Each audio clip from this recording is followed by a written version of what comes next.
So, I can count you down if you're both ready to go. I'm ready to go here. Grab my start button.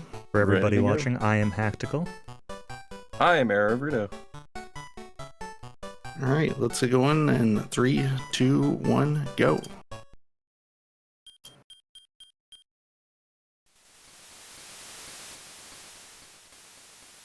Alright, so Cow, you want to talk a little bit about this game, what this game is about? Yeah, so this is Dragon Quest Monsters 2. It's a Game Boy Color game. One of the probably later Black Cart Game Boy Color games. But the kind of the shtick here is that you're not playing as the character who's, you know, the hero running around with a sword hitting slimes with it, but you're actually going to be recruiting monsters to join you. So it's a, you know, monster recruitment game. We're going to be recruiting a team of up to 3 monsters to fight for us as we go around. And yeah, we're starting off here. The characters in this game are actually the children of a couple of people who own a monster farm here in the island of Great Log that they're sailing off to here at the start to start their new life here.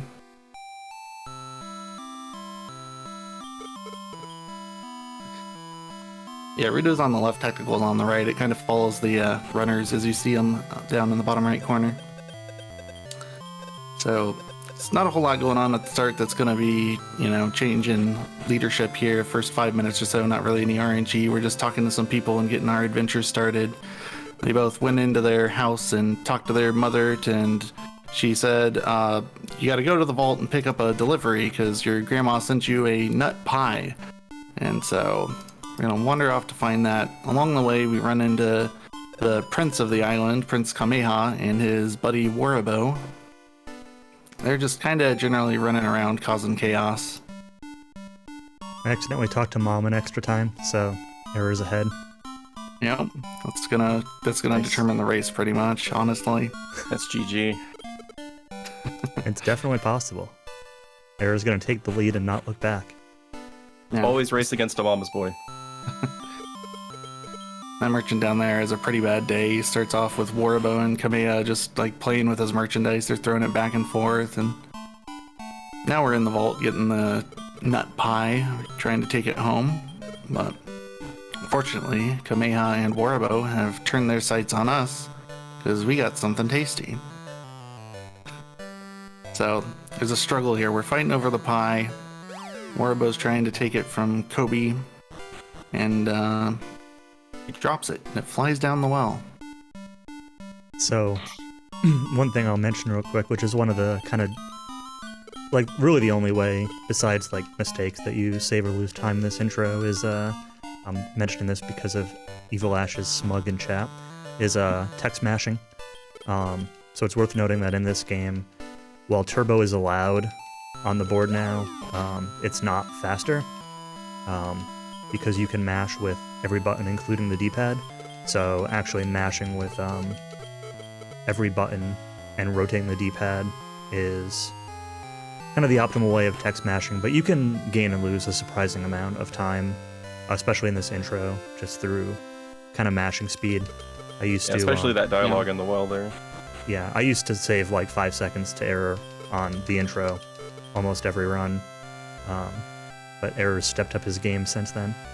I sacrificed my D-pad and decided to just destroy it. Yeah, and kind of like, you know, you mentioned you can use the D-pad, so like just spinning your thumb on the D-pad is a really fast way to mash. However, you have to pay attention to the text that's on the screen and not just mash until it's gone, or you're going to end up taking a step in the wrong direction, and you're going to, you know, lose 16 frames or whatever it is to take a step and step back every time. It's a struggle I always had with the GBC games. Yep. Just took the Ruto step there. Yeah, or Gotta you... be careful, you're only 2 seconds ahead now. Or you, like, accidentally talk an extra time, or you, you say no when you need to say yes in a dialogue, or vice versa. Yeah, so whenever there's a yes-no option coming up, I always hit, like, just mash left and right, and I try not to hit up and down. Exactly. Just to make sure I don't accidentally get a no. Switch to only A or only B, depending on what you need to do. Yep. If you know you need to walk in a certain direction, sometimes I'll just alternate that one direction with A or B,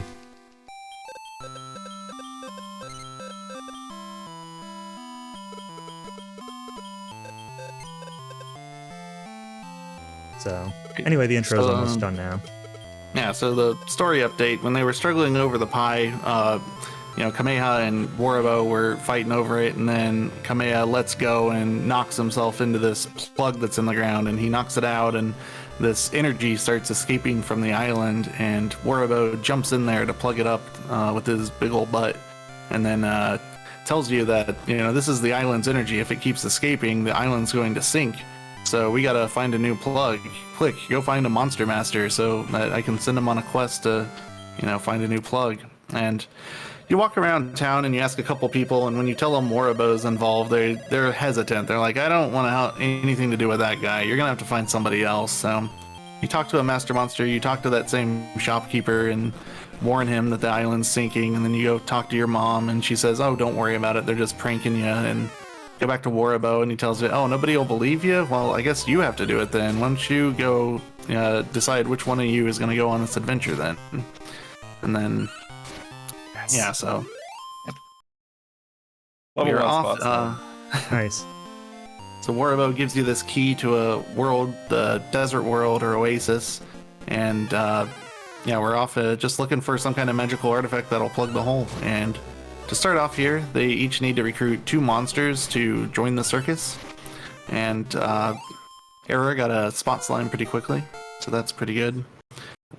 It's worth noting here right at the beginning that when these monsters join you, the stats that they have, they'll have a random level, but the stats they have aren't necessarily tied to their level at all. So if they recruit lower level monsters with the same stats, then they'll get more level ups and end up with a stronger monster before it's time to dump it. So far I'm finding nothing but cactaballs, and none have joined me yet. There we go. Well, I got minimum level spot slime and cactaball. That's a good indication of how this race is going to go. Error's going to recruit everything instantly.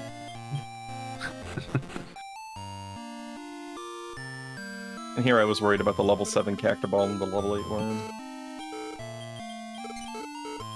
Oh, my spot slime leveled up before Slash. That's how quick that was. So here I'm just grinding up to level 2.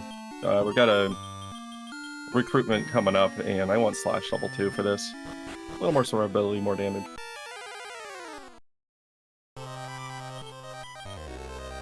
Yeah, so there's a question in chat about version differences. Yeah, they're both running on the version of Dragonware Monsters 2 called Kobe's Journey. There's also Terra's Adventure where you play as the girl. And it's, like chat said, just think like Pokemon Red versus Pokemon Blue. It's mostly differences in which monsters appear, though. In the post-game, there's one key world, like this one, that you can only get in each version.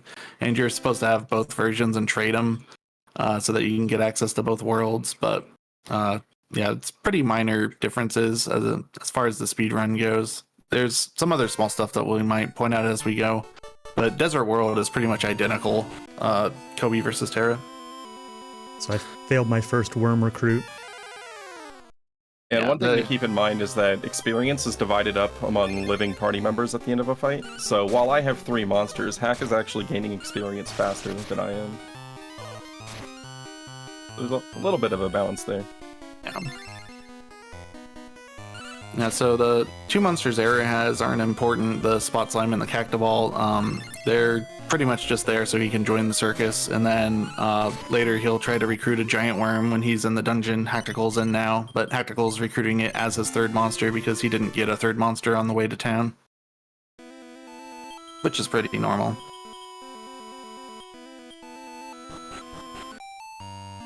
So, yeah, on Error's side, he signed up to join the circus as a way of getting to talk to the king and ask him a favor. So after his little performance there with the fire hoop, he's talking to the king. The king says, hey, why don't you help me out first? He's got a low opinion lately. He needs to do some PR. So he asks you to go out and ask the villagers what their problems are so that he can solve them. And then you talk to this girl by the well. She says the well here is drying up. Somebody needs to look into this. Well. So, yep. So after he recruits his worm, he's going to go back and talk to the king and report this.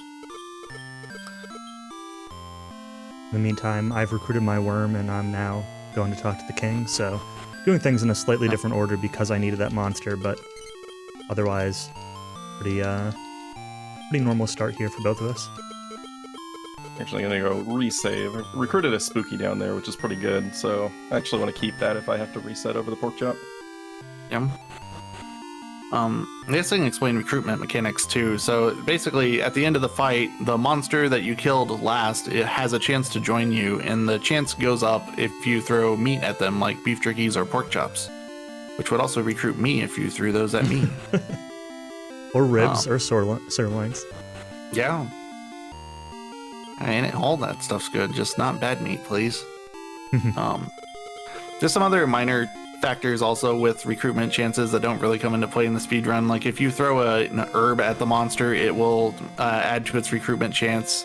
I think if you cure poison off of it, it helps too. There's some other like items, but they're pretty much matter about as much as the weakest meat. All right, 2 worms already. That's a pretty good start for both runners. I first tried recruited everything that I've encountered so far. Of course you have. Nice. Worth noting that my worm is level 8. Ooh. Oh. I didn't see what level mine was. Yeah, I always get so level 8, relieved that I forget to look. yeah, level 8, it's not going to get too many levels before the boss, if like certainly not more than 1.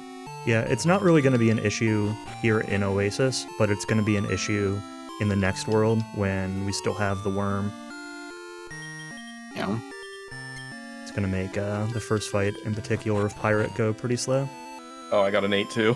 And also the arena fight in between. You also got a level 8? Nice. Yeah.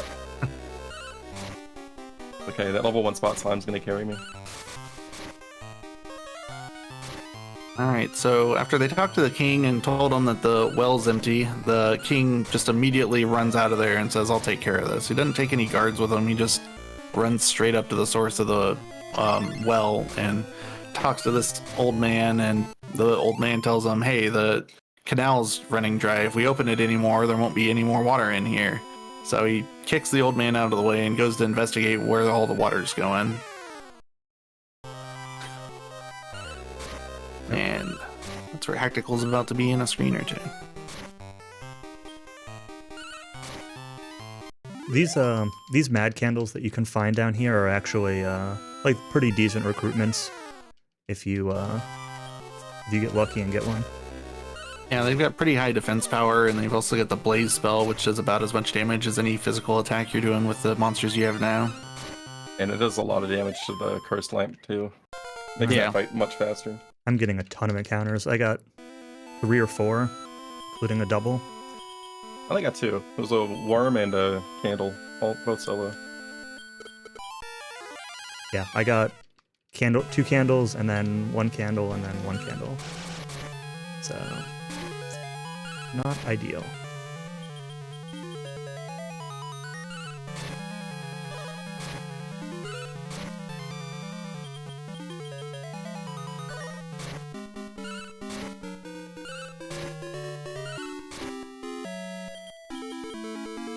Thankfully, I've got a lot of herbs. I found a lot of herbs on the ground.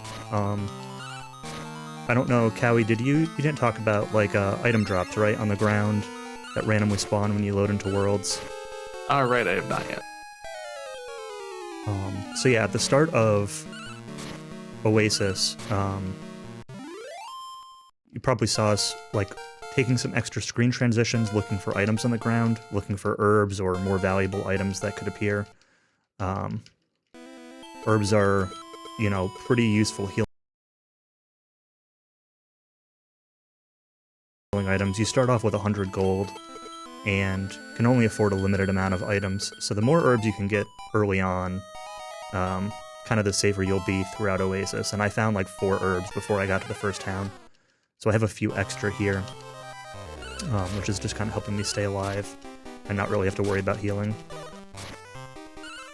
And in the beginning of the next world, we're actually going to do manipulation in order to get a specific ground spawn to show up.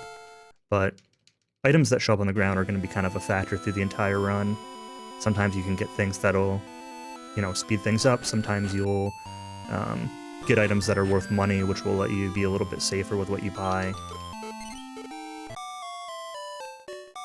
I'm taking a safety in here that error skips, but I saved 10 gold in the earlier shop in order to take that in. Again, it's just kind of a healing efficiency thing, where I can heal all 3 characters with 10 gold instead of needing to use 3 herbs to heal everybody up. Yeah, I used to do that, but I stopped doing it because I actually want to funnel as much experience into the worm off of the cursed lamp fight as I can, so not having everybody topped off isn't really the end of the world here. Every once in a while it backfires, though. Yeah, so my logic is that usually the cursed lamp is going to take out the, at least the monster that you've recruited naturally, like the Cactoball or Spot Slime anyway. Even if they're topped off, they don't have that much HP. So I like having them topped off so they stay alive a little bit longer to speed up the fight and still usually die, but, you know, I tend to play a little bit safer and let people stay alive. Oops, I almost forgot the water call. That's...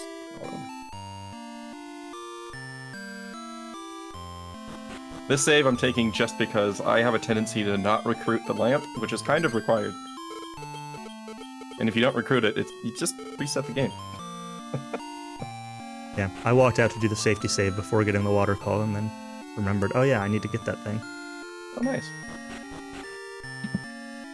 It's fine, at least I remembered.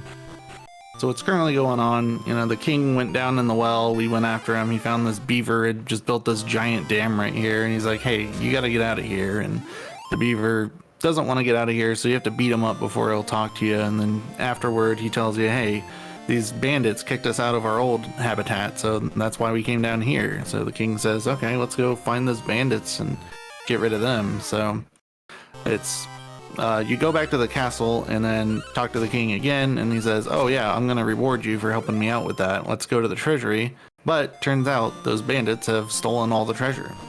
So they throw the circus performers in prison, suspecting that they're in league with the bandits, and then run off to try to figure out where they went. But if you go talk to one of the people in prison, he tells you that there's a bandit hideout over at the Oasis. He gives you this item called a water call, and when you go to the Oasis and use it, you can see the bandit hideout appears.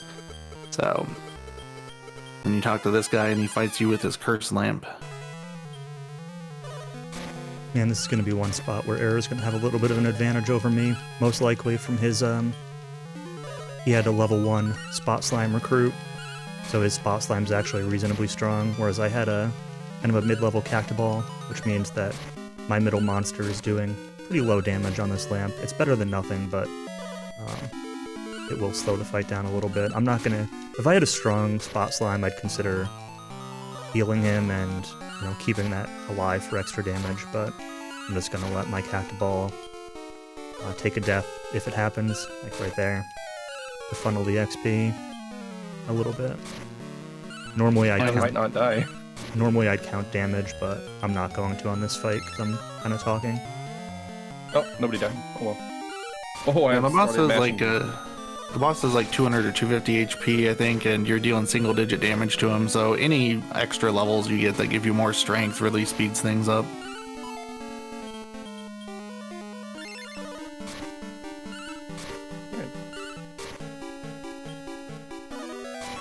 Yeah, outside of getting a low-level Mad Candle right before Beaver, the level 1 Spot Slime is the highest damage potential that you can get in the early game here, so it's really nice to have that.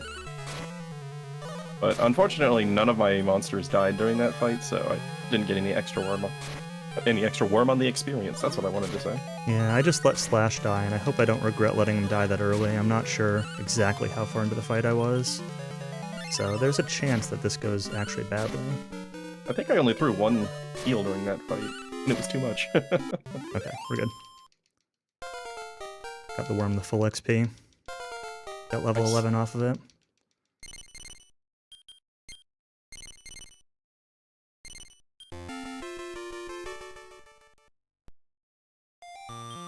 Alright, both through desert. Kind of. We gotta go back. Yeah, well, nothing to fight there at least. Yeah, some of the stuff on the revisit were actually high enough level to run away from. It's kind of nice. And so you get that guy out of the way, and the king comes in with his guards, and they round up all the bandits and take them out of here and get their treasure back. And the king, as in his way out, hands you an item called the title bell, which it's a round thing. Maybe it'll work to plug the hole, but as you've already seen on Error's side, he gives it to Warabo. Warabo says, hey, put it down in here, let's give it a shot. We'll see it here on haktical, but it rumbles a little bit and it pops off. So Warabo has to jump back in the hole. And then, yeah, but fortunately, you know, even though you got to go find something else, the title bell does give you a power, which you see now on Error's side. It's basically, you know, the Pokemon Surf ability. You can sail around on the water. There's different monsters when you're sailing on the water than when you're on the land. It gives you access even to areas that in, you know, this desert world that you've already been in. And that's going to be kind of a recurring theme for the next couple islands, is you're going to find an item and it's not going to plug the hole successfully, but you'll get a new power like this that gives you access to new areas.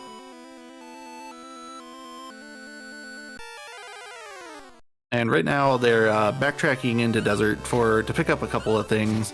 There's some items in the well area where they're sailing around, most notably the wind staff, which sells for like 1,200 gold. Error's spending that money right now on some herbs and wings. So there's a boss fight coming up that's really, like, he's a lot tougher than the two bosses that they just fought, so he wants to have a big stack of herbs in his inventory as his only source of healing right now. And then they're also going to go back to the Oasis and recruit a beaver, because he just decides to join you. Free recruitment, and it's a pretty tough monster. And it's very important for the speedrun too, as we'll see later after the pirate world.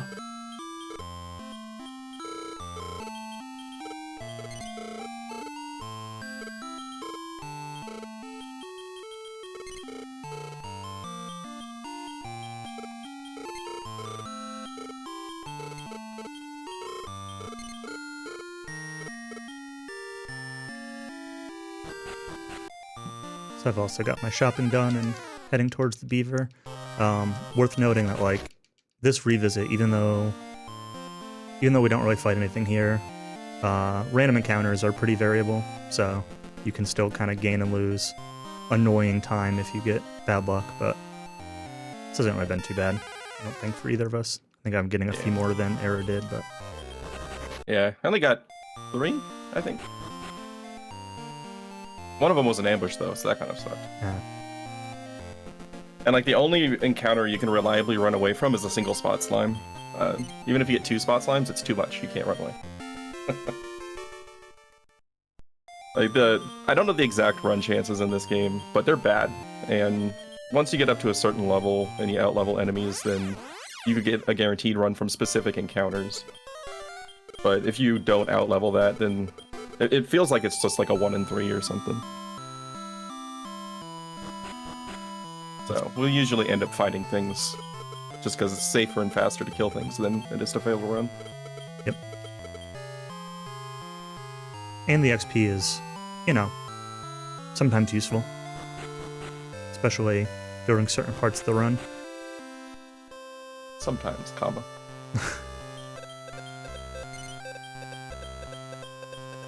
So every time you beat a world, Warabo kind of gives you a hint as to what the next world might be. But you need to find the key somewhere in Great Log in order to actually get access to the next world. So Warabo's telling us now that he sees like a pirate ship or something. So the next world that we're going to be going to is Pirate. And when you leave the well, the Monster Master comes up and says that they're hosting this tournament for junior Monster Masters. The reward is the pirate key. That's awfully convenient.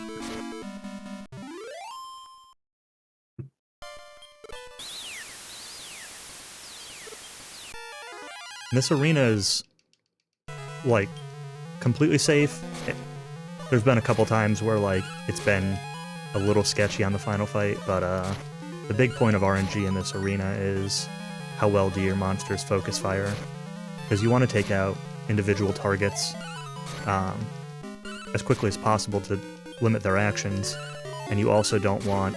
The monsters will kind of choose their actions when you hit fight, and so sometimes they'll all target an enemy even though the first hit might kill it, so you kind of waste actions.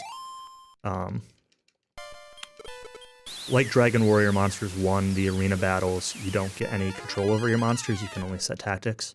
But everything outside of these, you get direct control over your monsters.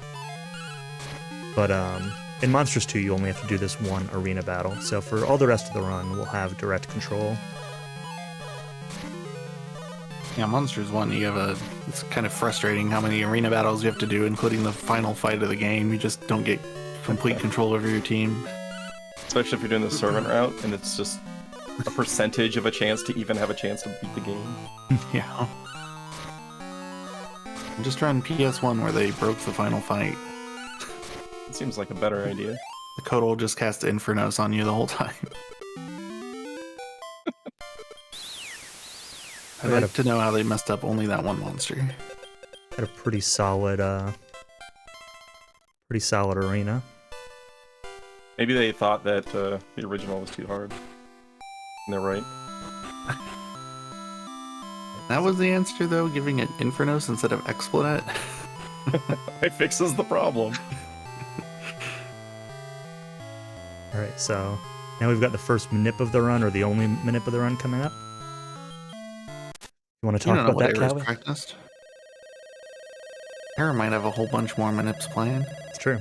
But yeah, you can manipulate item drops in this game somewhat consistently just by, they're going to enter this key world and then they're going to save in a specific spot, reload the game as fast as they can, and take a specific number of steps.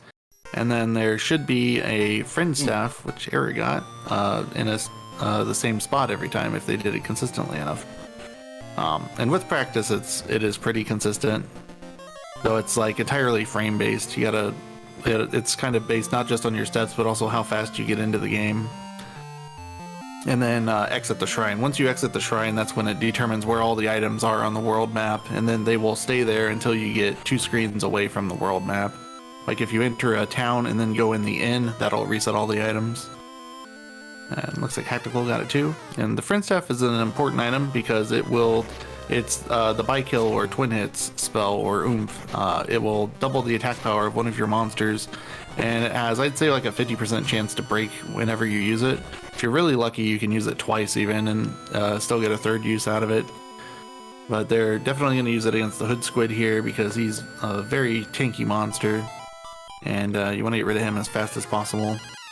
So in this fight, they're going to buff up, I believe, the worm, and then they're going to have the curse lamp try to cast upper on their team.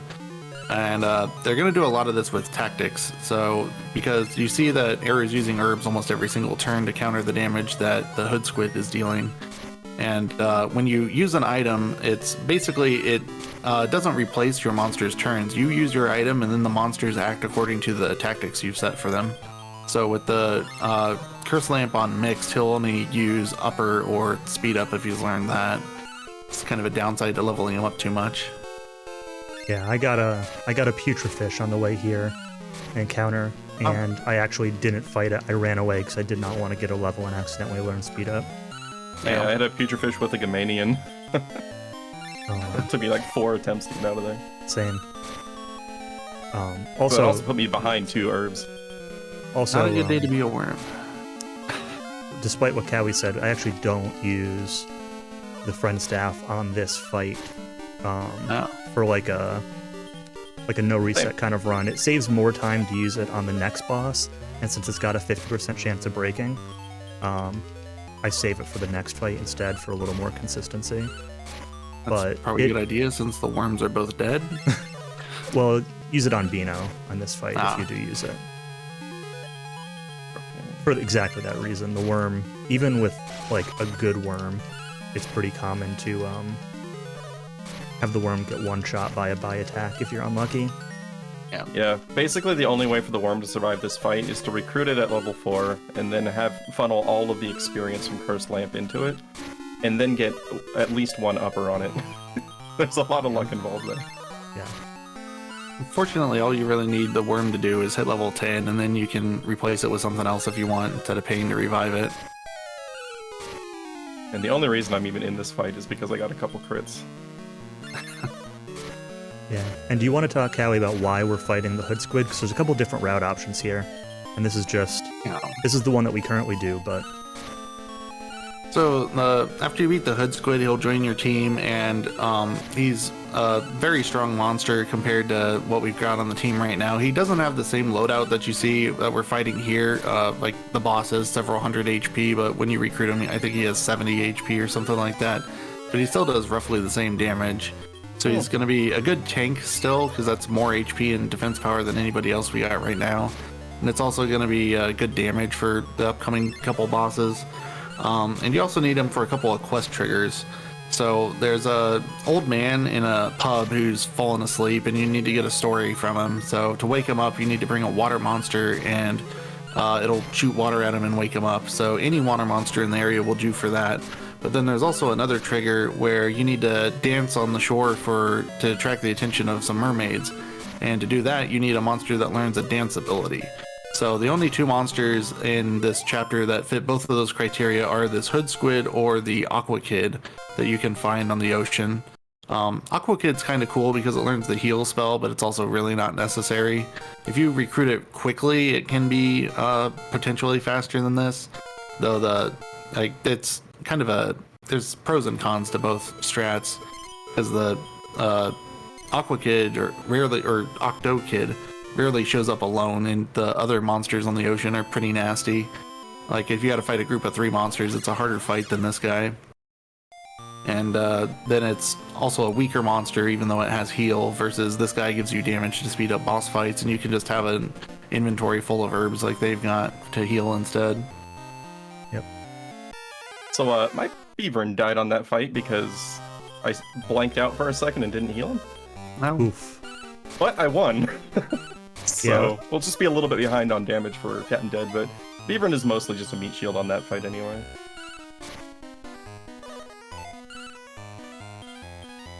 Yeah, so I mentioned it's important for the worm to hit level 10 earlier. That's going to be important for the beaver too, so I assume he's going to revive the beaver and hopefully the bosses and whatever else gets him up there. But the reason level 10 is important is because after this we unlock monster breeding, where you can basically fuse 2 monsters together. And we're going to do that at 2 points in this run. It's something that it would be kind of neat if it unlocked a little earlier, because this island can be kind of nasty doing it with just monsters you've recruited.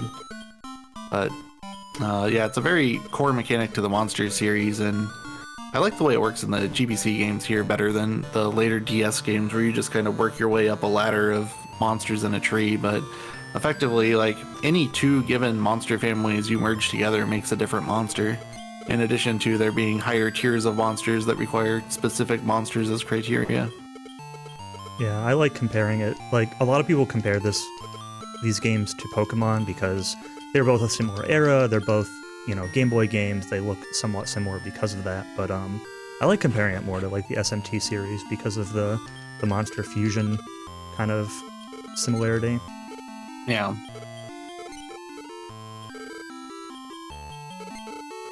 And Pokemon breeding is very different from this.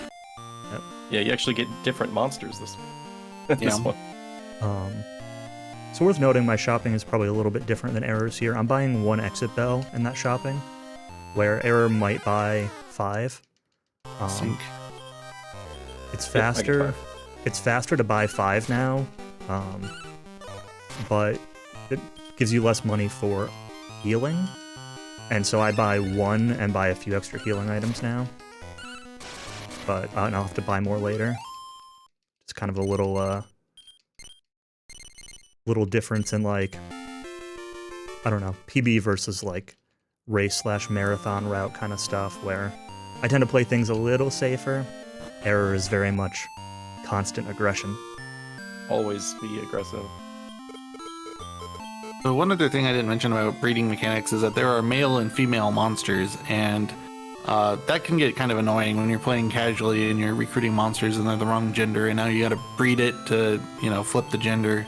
But that's not a huge factor in the speedrun. There's only 1 monster that we're going to recruit whose gender matters, and we're going to know whether it's male or female before we even recruit it based on the monster formation that we're looking at.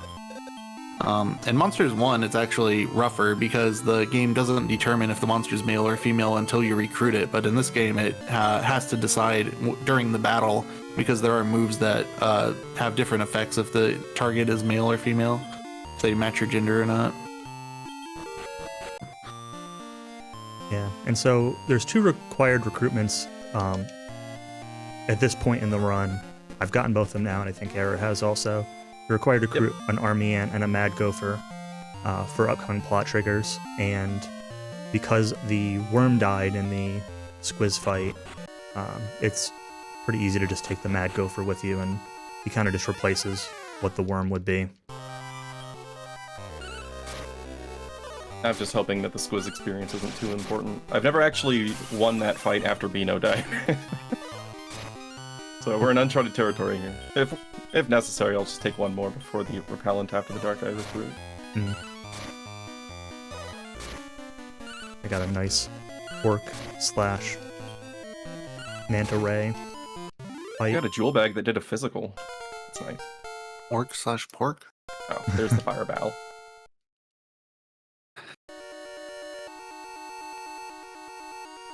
So what's going on this island is, I mentioned the old man we had to wake up so that he'd tell us about mermaids, and then we went down to see the mermaid queen after doing our little fire, or it's actually not the fire hoop dance, it's just a regular dancing on the shore, but yeah, the mermaid queen tells you about this cursed pirate ship and how to find it, and we're going over here just to look for treasure, really.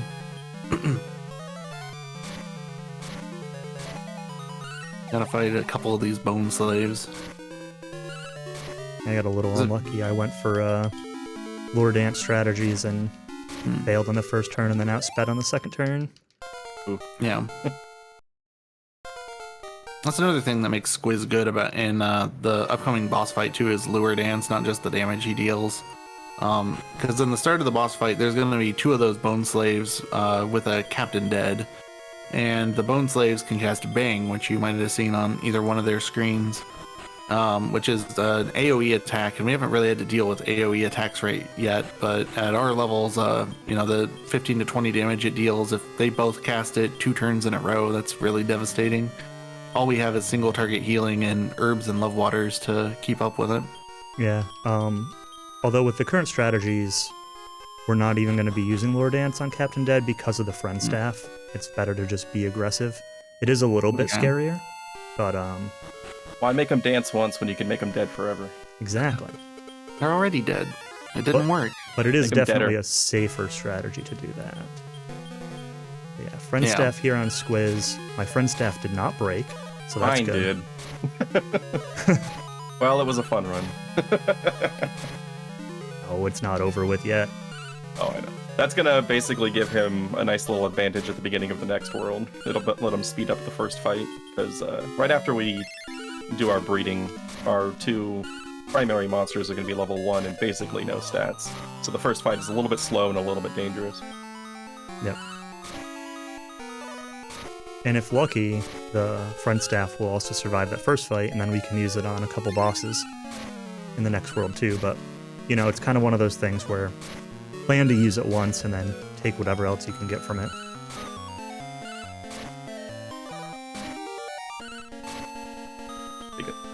I wanted my gopher to die there because I want as much experience on Beano as possible. This should get him to level 10. Yeah, I assume so.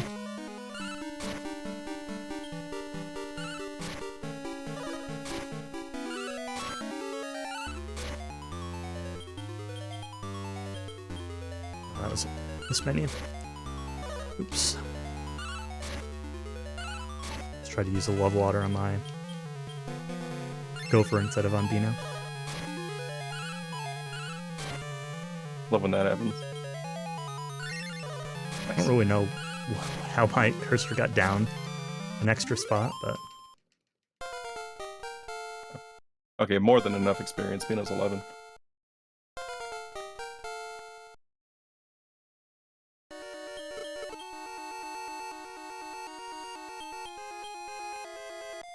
see, after beating Captain Dead, so the mermaid, I don't really remember how much of this Cowie's already explained, but we use the squiz to pass a couple plot triggers to talk to the mermaids. Because we're looking for... Old man tells us about this volcanic island that's surrounded by rocks, and the mermaid tells us about the moon rock, which should allow us to raise the water to get past the rocks. But it was last seen on a ghost ship, so that was the ghost ship we just did to get the moon rock. Coming up to this tower to place the moon rock, which will let us get to the volcanic island, which has the treasure and also the next monster that we need to recruit. To answer the question in chat, the monster recruitment is similar to 5 in that it checks the recruit chance against the last recruitable monster defeated, which in this case they're all recruitable except bosses, well, sub-bosses. But the main difference is that we get to throw meat at them to increase our chances, whereas DQ5 is just a static chance to recruit. Yeah, it's definitely slightly inspired by DQ5 systems, but the actual mechanics of it are pretty different. Because, you know, that's all you get for this game. You don't get any NPC characters to fight with or anything else, and this game's a few years later than DQ5, so I had a little bit of time to take some different ideas and go a little bit of a different direction with it.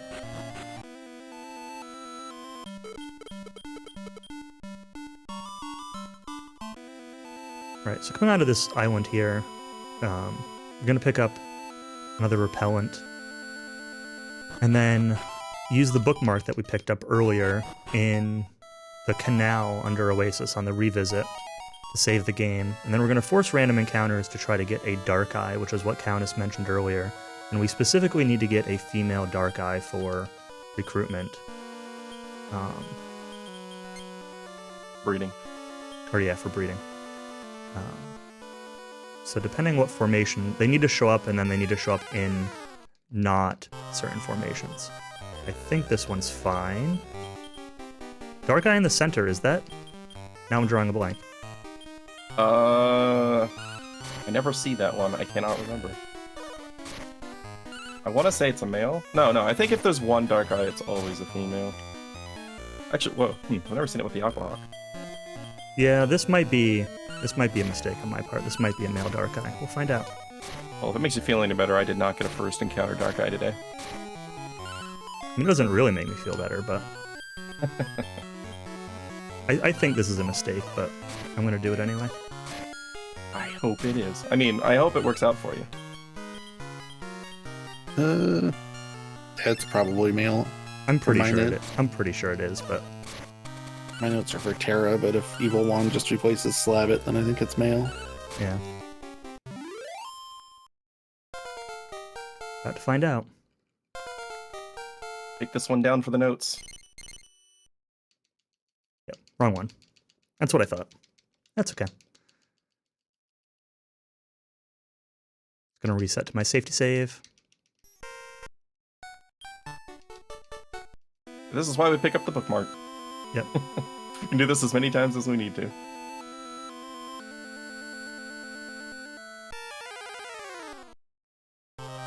Right. This one's correct. Dang it. Okay, I just saw my first Dark Eye. I didn't even see a male. I just haven't seen any until now. This is what it's like playing as you? Yes.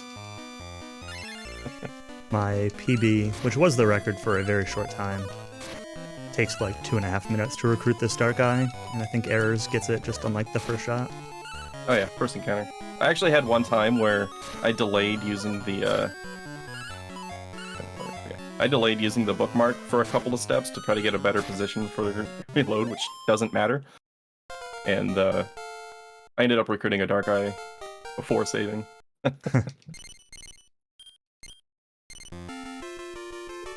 Yeah, even if you just blindly recruit a Dark Eye in here, I believe like 75% of the Dark Eyes that you can encounter are female, so you can get lucky easily too. I forgot to use the repellent. It's a turtle. Of course it's a turtle. It's me, it's always a turtle. Alright, well, neither of us got stuck on the Dark Eye for too long. Oh, but Tactical stuck on the turtle. It's fine.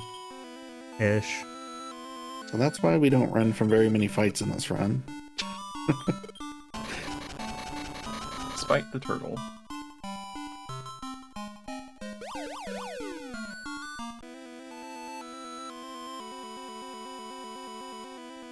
I mean, Anatolo, if our DQ5 race is anything to go by, it might stay close the entire time. You'll stay close all the way until, you know, the last section of the game, like Sky or something like that, and then it'll just absolutely fall apart. Yeah, this run's pretty front-loaded with its RNG, so it could very well stay close the rest of the run.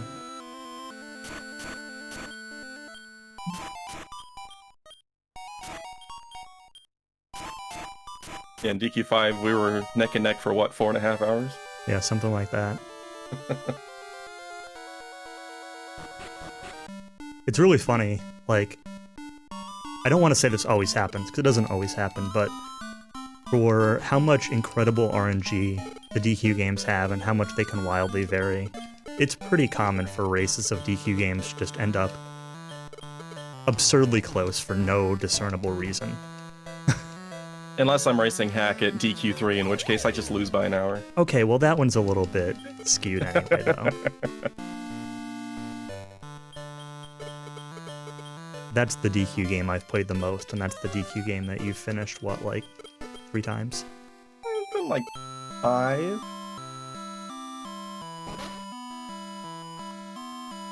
Anyway, so we're out of Pirate now, and we've got a couple things we need to do, a couple plot triggers. We need to go use our Army Ant and our Mad Gopher to get the key to Ice, which is going to be the next world. We need to do some monster breeding in order to get some better monsters, and we need to do a little bit of side quest where we bring some items to Mom, and she gives us some money.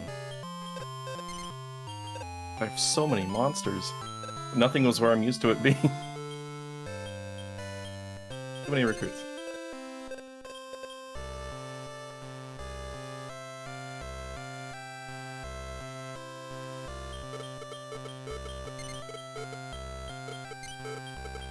I'm going to start by giving Dad a Mad Gopher who's going to help him dig stuff up. He's actually going to dig up a tiny meadow for us, which only takes up space. Which, depending on your route, sometimes you throw on the ground right in front of them. Yep, I usually do it a little bit later, but... For me, it depends on if I'm using the War Ring. If I'm not using the War Ring on Ice, then I'll toss it right away, otherwise I'll forget. That makes sense. How did I turn there? And then we're going to do this little side quest for Mom, where Mom wants us to run some errands, and she basically says, hey, I'll give you some money if you go buy something for me. And she wants a potion, she wants a rib, she wants love water, and then she wants a sirloin.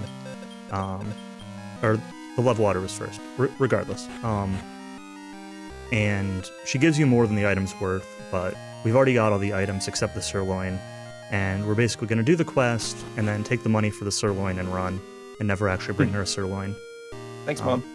But it gets us 2,400 gold for doing that little side quest.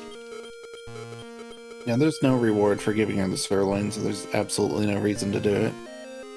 Never pay up front. Otherwise, you never get your sirloin. Yep. Small little story thing, so that other merchant that's here facing north, he is kind of upset because of Kamea and Warbo messing with his stuff, and for you telling him the island was sinking, and now it hasn't sunk, so he actually won't do any business with you until you save the world.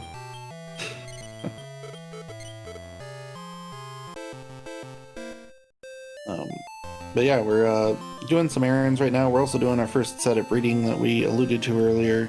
First thing we're doing, they're both doing this right now, breeding our giant worm with an armorpede with this NPC trainer down in the bottom of the arena. We're also going to be breeding our beaver with the dark eye we recruited. But we're going to do that down in the breeding area, the Shrine of Starry Night. If that's what it's called in this game, I don't know. That's the DQM1 name for it, at least. I think it's the same. Yeah, he just said Starry Shrine, so that sounds good to me.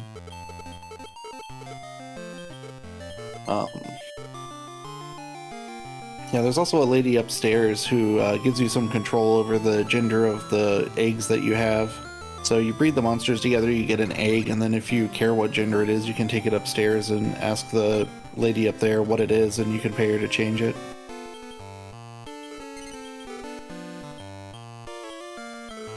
Yeah, fortunately in this run that doesn't matter. Like, Yeah. Monsters 1 has a lot of checks for that. But we do very limited breeding here, and only one of them is with our own monster. And when you're breeding with an NPC's monster, it doesn't matter. Yeah, the NPCs will just automatically be the opposite. So the results that we get here are another giant worm because we bred a bug monster with another bug monster, and that almost always just gives you the same thing you started with. And then the second monster is a grizzly, which is because we just a generic beast plus devil combo. However, it's one of the most powerful generic combos like that. Grizzly actually, until like level 20 to 25, has the highest attack growth of any monster in the game. You'll see when it levels up that there are several levels where it gets plus 20 strength, and it gets also pretty high HP too. And it's just going to be our beat stick monster for the rest of the run. Until we I thought I had a breed it friend into staff, something but it's a ward stronger. staff. So I That's did. so disappointing. I did decide to use the war ring on the grizzly and ice. Same. My menus are bad. Yeah, mine too. I don't know if we mentioned what the war ring is, but it gives bonus HP every time you level up. It's like 1 or 2 every single level. Oops, I made a mistake. Small mistake. They're doing shopping here, and then they're going to go out and try to find a good fight for their monsters to level off of on their way to the lake up here. Error is also using a log twig right here. Haktical will do it too, but that just moves the shrine that you where you enter the ice place from, and he's also saving inside it just in case he gets a nasty fight. But yeah, the reason he's moving the shrine really is so that he can use a warp staff to warp back to it and save him a lot of walking, because it starts off in a really inconvenient spot. There's a couple of times where it's going to be useful to use that just as a fast travel method. So the story in Ice starts off, you go to this lake here, and you can kind of see this shield sitting in the lake, frozen inside it. And you hear a voice from Rubis, who's a goddess who shows up in several Dragon Quest games. And she tells you that, you know, there's monsters messing with the politics of this world. You gotta go figure out how to make everybody happy. The first stop we're gonna make is down here in this mine, where the countries of Norden and Weston are kind of bickering over this gold mine because they think there's a bunch of gold in here. And we're gonna just go investigate that before they start fighting each other. This is not a good first encounter to get. Yeah, mine either. I got the same thing. How is this a bad encounter? Yeah, it's got a Yeti in it for starters. Yeah. Yeah, ideally you want a formation with only one enemy to get your bear XP as quickly as possible. But My worm is being particularly brave and attacking instead of defending, which is stupid. Okay, I got a crit though.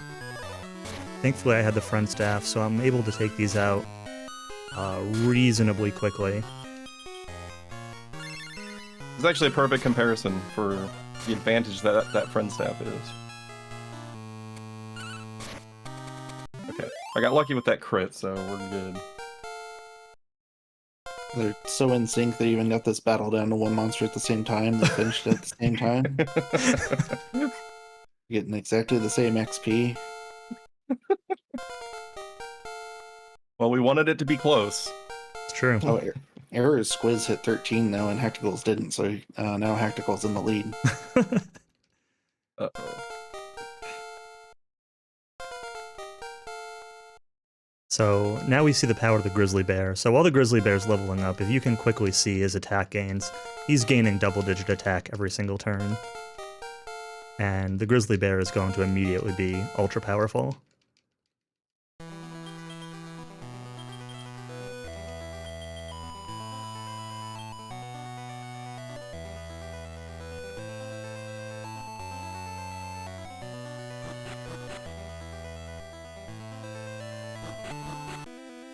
Yeah, if they tie, it goes to best out of 3. If they're within 5 seconds of each other.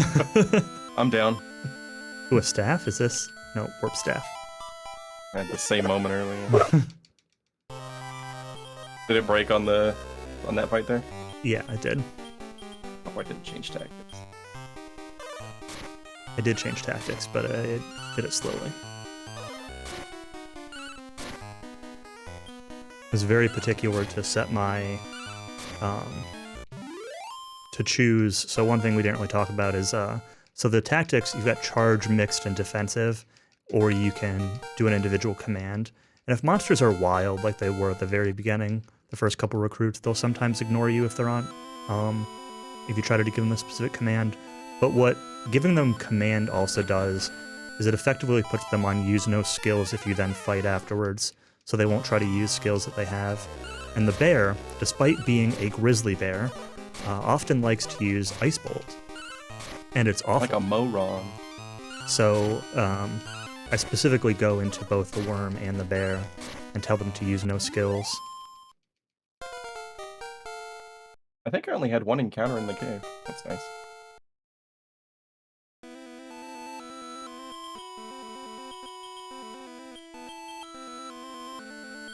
You're definitely ahead of me now, because I got 2.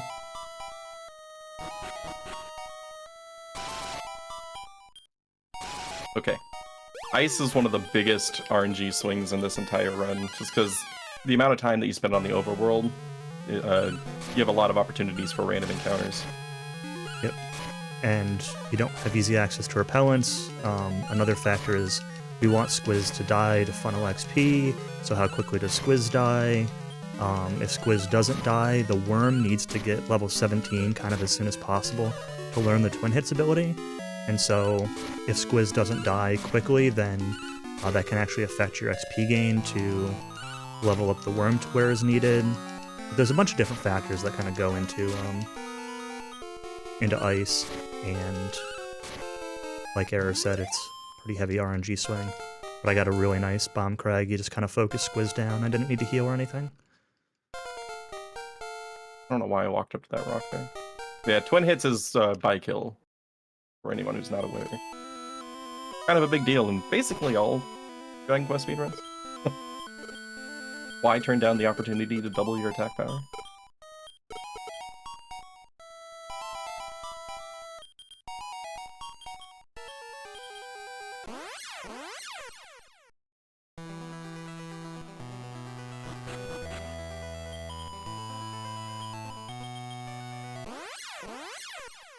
Alright, now's the point where we get to see all of the guesses on what Ag Devil means. Is it agricultural devil? I'm gonna buy before the fight. Oops.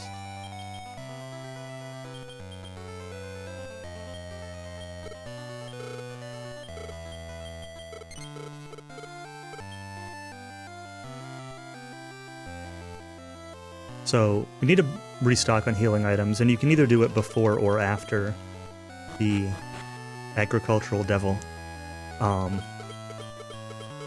And it's a little bit faster to do it later, because you need to go over there to revive Squiz. And so it's just like a little bit faster on movement. But depending on how your healing looks after the ice encounters, it can be a little bit safer to have a little bit more healing for the fight. He's usually pretty safe, but sometimes he'll put Bear to sleep, and then Bear can't do damage, and then you're just like sitting there healing while nothing's happening. Like this.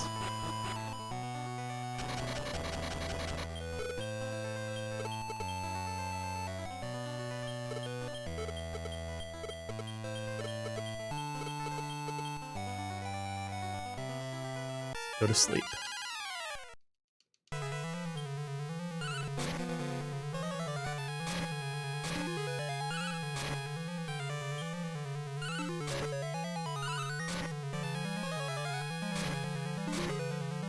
Yeah, so my worm here got to level 16. Need to get to level 17, which means I'm going to need to take probably just one encounter prior to the next boss, which should not be an issue because we got a lot of walking to do.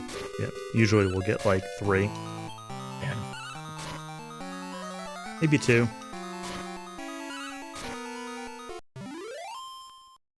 Don't forget to revive Squiz today, by the way. I won't forget. Thank you. It happens. It does happen. I almost forgot the water call. That's the other one that, sometimes happens. So yeah, the deal with Ice here is that, we go to Rubus and she says that there's been a lot of, malcontent in the world. Everybody's fighting each other and wants us to restore peace. So there's 3 kingdoms. There's the Northwest and East kingdoms. I don't know, Norden, Weston, and East something. Ooh, I like that. Attorney General Devil. That's a good one.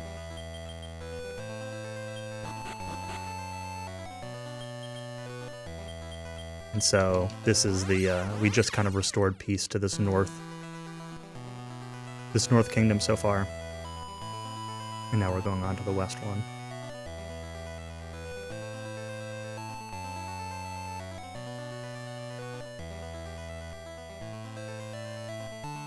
Kind of another interesting quirk of Ice is that the way encounters work in this game is like a lot of other modern DQ games where every time you get, specifically it's every time you enter a battle, the game will generate a random depletion value, and then every step you take reduces that depletion, and when it gets 0, you get an encounter. But a couple quirks of it, so in Ice, all the tiles, grass, snow, or mountain are all worth the same amount of depletion, whereas usually in most DQ games, like, mountains give you more encounters and those sorts of things. But in Ice, that doesn't apply. Still unsure if the depletion is the same on Ocean or not. I think Ocean has lower depletion still. I'm not 100% sure. I think I checked it once, but I don't remember. Definitely feels like it. Nah, it's a depletion of 1 for each one. And then the other interesting factor, which was actually relevant to me way back in Oasis, is that if you pick up an item at the same time your depletion hits 0, it actually skips the encounter and just regenerates new depletion. And I say Oasis because you always start the game with 0 depletion, and you don't get depletion for the first 2 steps when you go into a world. And so if you actually get an herb spawn in Oasis, in that first screen, you can actually pick up the herb and skip the first encounter. Specifically if that herb is 3 steps away. Yeah. But it can happen anywhere in the run.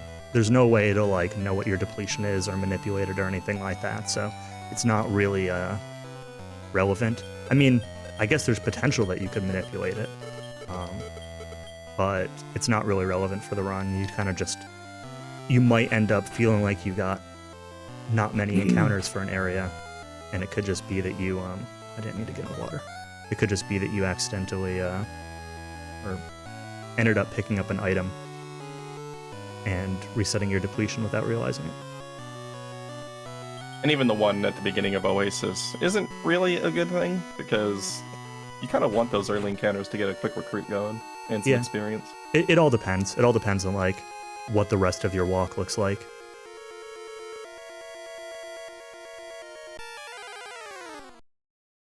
But they were stunned and I fought them anyway. Oh well. Yeah, recognizing when you have a preemptive so that you can run for free is impossible in this game. Yep. Really easy to just mash into fight because you're just using tactics anyway. You're not giving individual commands really ever. And so usually you just mash into fight and let the bear be a bear. And here once again, we want Squiz to die. We needed him alive specifically for the story trigger for the fire dancing. But now we want him dead because now he's just leeching our experience and we don't want him leveling up. Yep. So now that we're in the West Town, the idea here is that the Queen isn't cheerful anymore. She used to be full of laughter and cheerful and all that, and now no one can make her laugh, no one can make her happy. And it ends up being that her soul was sucked out of her body and hidden in that forest over there. So now we return her soul and find out that this puppeter is the one behind it. I love that he is in all caps. Do you want to battle? Oh my god. Squiz and the bear just both got confused. Oh no, that's not good. Was it before twin hits? Oh, No, it was after twin hits. Oh dear. Okay. Squiz hit the bear out of confusion. Nice. Calculated, really. That was the worst puppeter fight. Yeah, my Squiz got confused, but that was it. yeah, that fight's usually like 2 or 3 turns long. He's not tough, but if he confuses you, then you can't hurt him. Yeah, he's got like 440 HP or 420 HP or something like that. And the bear does over 200 damage with twin hits up. So it should just be 2 turns, but you know, sometimes DQ. The bear, if he's confused, can also kill your team in 2 turns. Sure can. Yep, he sure can. Been there. Bear is a little bit ahead, not too much, but it's had a little bit better encounter luck and such. A little bit better menuing. But it's still very Coming close. up on the potential triple stub birds. Those guys are run killers. It'll be fine. There's another staff. I want to get it, even though it's probably junk. Betting missed staff.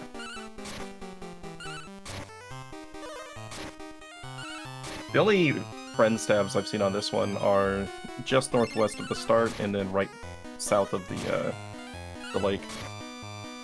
Yeah, but I mean, there's no reason. Oh no! Speaking of stub birds and ambushes and things that are wonderful in life. Did you get the triple? Just 2, but it was an ambush. So this was They a have win not staff. used twin hits yet. Oh, nice. So I can sell that for money. That's actually a worthwhile pickup. Better than the very friend good. staff, even. Yeah, at this point, since we have twin hits, friend stabs are just things that we can sell for a little bit of extra money. I got the double with an ambush also. Oh, it's We're actually just playing the same fight. seed. Yeah, so one thing to note is that last night.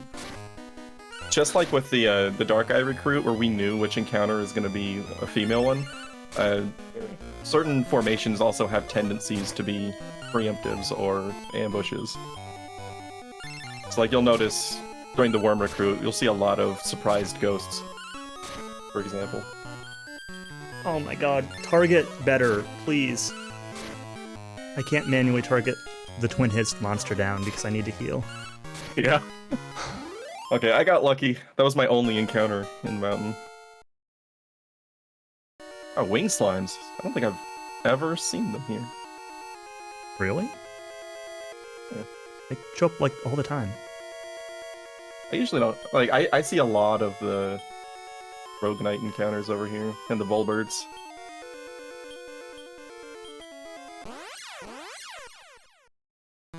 Yeah, I guess that's true. And the dragon guys. Drygon. Maybe I don't see them all the time now that I think about it. Maybe I just saw them recently and then I think I see them all the time because of that. Yeah. Definitely a recency bias with memory in these runs. Absolutely. I can do math. Okay.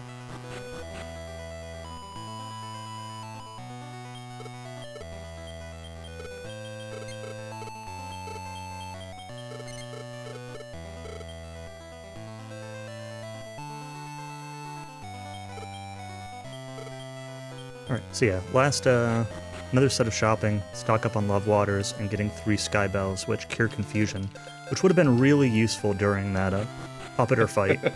Unfortunately, we didn't really have access at the time. And then this queen here is locked in an eternal sleep. So we're using the sleep herb that we just picked up in the mountain to wake her up. And this will be the last of the third of the kingdoms to restore peace to. The main thing that I've learned from shopping in this game is that 24 minus X is the most complicated math problem in the world. Yeah. Your inventory size is 24, so that's how many items you can hold, which is where that number comes from. So this goat horn here has 850 hit points, but he's pretty easy. can spell him to stop him from using his AoEs. In the next fight that we do, so we're going to return to Rubus, and then there's going to be kind of the mastermind behind this that we need to fight, who's also going to have a goat horn, as well as 2 archdemons. But the goat horn on the next fight is actually a completely different goat horn with less HP.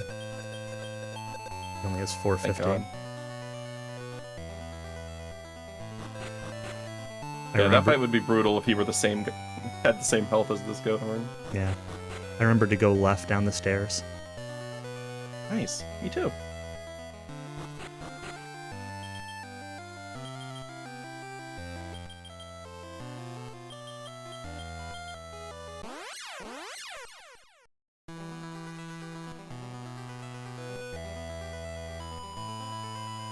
Right, so now we're going to return to Rubus, let her know that, saying that we restored Kingdom, but then this dude shows up. This dude and his 2 friends, the Archdevils, demons, things. Yep, devil demon things. Outspeed 8, please. Yes! Nice. My bear went after the worm and then outsped the archdemons on both turns, actually. So you get to safely one-shot both of them before they take an action. That's both much safer and just a huge time save on this fight, because they're not taking their actions. Yeah, I had kind of bad luck on this fight, but it's alright. That was like a borderline perfect fight there for me. Not to brag. You're a few whole frames ahead of me. Yes.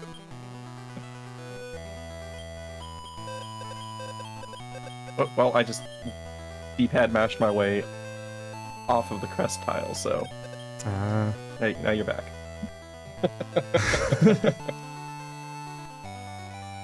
Yeah, it sure is, SK. It's really funny. I'm glad it's this close, because there's so many ways for this run to go sideways. Like, I didn't care if we both had good luck or bad luck, I just wanted the same luck. Yeah, exactly. And this is pretty perfect. Everything's kind of evened out. So yeah, the power that we get from this one is the power of being able to fly on a cloud. We didn't talk about the one after Pirate, because it's pretty boring. One after Pirate was the ability to break rocks, which we've only done once, which was to unlock the back exit of the shrine. Not true. We did it before Bomb Crag. Oh yeah, that's true. That's true. We've done it twice. Yeah. It's actually kind of funny that you actually get the... They tell you have access to the Starry Shrine after Oasis, but there's a line in the way, so you can't actually use it. And then after Pirate, you can use the shrine and break the rock. But yeah, now we can fly. Use it. And the next world this we're going flying to is going to be really fun. We're going to use it so much. We're going to wish we didn't have to so much. Yep. And the next world is Sky, obviously in theme with flying, so... Hope everybody likes clouds. And I don't mean Final Fantasy VII's Cloud. I panicked there for a second. I thought I accidentally selected the Grizzly for the Psyche Boy. I hesitated on the breed menu just to make sure that it said Giant Worm.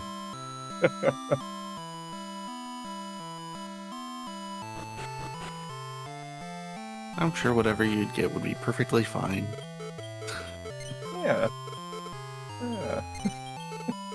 And then I said no to breeding the bear. You just can't bear to let it, you just can't bear to let him go. It's true. I like this bear. I'll probably like the next bear just as much though. Actually, probably more. He'll have quad hits. So the idea with the breeding here, so the giant worm is being turned into an armorpede, which is just like a straight upgrade. The armorpede is awesome. The bear is being upgraded to a better bear, and the idea behind that is that you get like a plus number to your monster, which lets them grow to a higher level. And when you breed monsters, they also inherit some of the stats of their parents. So this bear is going to start off at level 1 stronger because he's being bred off of an already strong bear, and then he's going to be able to level to a higher level because of his bigger plus number. That's sort of the reason for doing the multiple bears, and that was the same reason why we bred the giant worm to a giant worm +1. It just kind of makes him stronger to start with. He gets his early levels again, and also breeding with the armor pede to get the first bred worm lets it learn twin hits. Yep, exactly.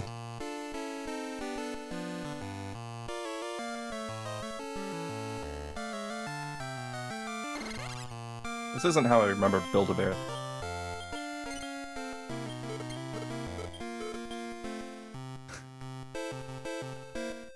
Bia, there's a name I haven't seen before.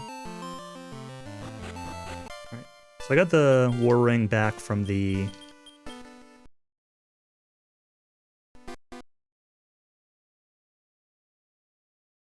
bank, and I'm using the war ring on the new bear, the direct scale that I picked up, which is a defensive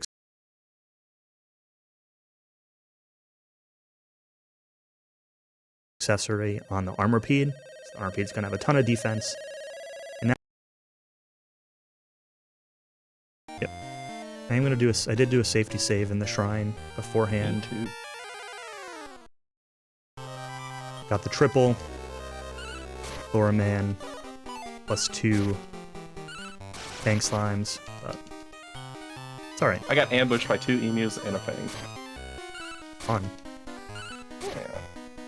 Another case where we want Squiz to die kind of as quickly as possible in Sky here, because we need to funnel the XP onto the 2 monsters that we care about.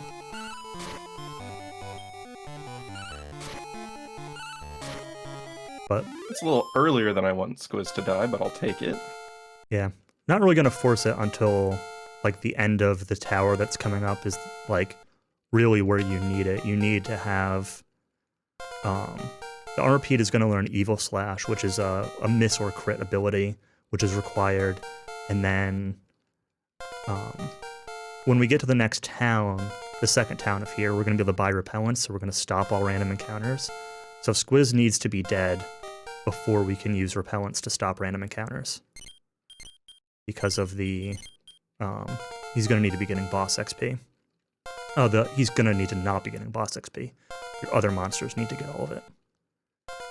So, kind of just one thing to look for. My Squiz is still alive. It shouldn't be an issue. Yeah, I'm gonna have some slightly higher levels coming out of this first encounter since my Squiz died. But, yeah, we'll all even out. We still have a Metal Babble coming up. Spoilers? Oh, crap. Sorry. It's all good. Hey, my bear learned Ice Bolt. Now I can beat the game. Thankfully, this bear is a little bit less likely to use Ice Bolt than the other ones, but I'm still going to put both bear and armor pede onto use no skills. His attack didn't see me. I'm skipping that encounter. The worm likes to... You don't want to do 15 damage to every single enemy? And your only alternative is do like 150 to 1? Well, is this really better?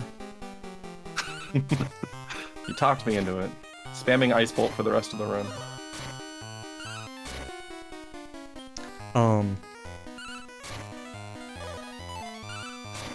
These iron turrets. And you're getting all the turtles today. I sure am. They're my favorite monster type after all. What I was saying before is I call him the worm, but the armor pede also likes to cast spells, which actually do reasonably good damage, but they're a little bit slow when they take his MP, which is needed later. So I also want the armor pede to not be casting spells if possible. My armor pede just got Evil Slash and Twin Hits, which are the big things that he needs. I very nearly, rejected Evil Slash for some reason. Oof. But we're good. I mean, you can still You can still get through the Babble fight without it, but yeah, it'll be slow. Healing left over. It'll be a very slow fight. The skills you keep and ditch are a huge routing factor in DQM1 because of the tournament matches where you don't control your party and you need to make sure that they don't have moves that you really don't want them to use. But it's less of a factor here, but still a factor. Yep. It's mostly positioning so that we can just muscle memory our way through the boss fights. Yeah. Oh.